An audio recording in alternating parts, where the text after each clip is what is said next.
I'm joined by the Mayor, Paul McVeigh. Paul, what a couple of days. What is the latest you can tell us about any property losses in the district?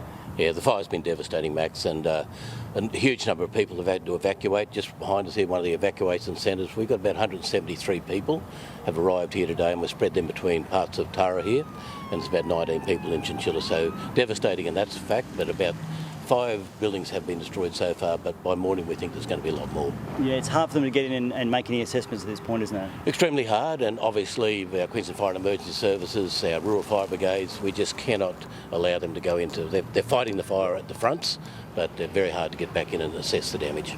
There's people here in the evacuation centre, there's others at the showgrounds. How are spirits in town? Actually, surprisingly good. You know, obviously, people are devastated. They don't know what's happened to their properties, and they've heard from neighbours that they've lost theirs. But just been in there talking to a few of the people, and amazing spirit. And that is the spirit of people in the Western Downs. Yeah, and just finally, the firefighters, emergency crews must be exhausted.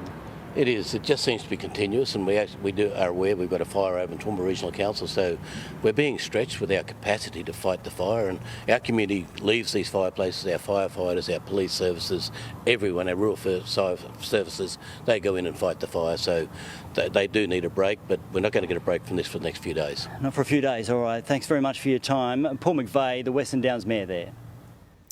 And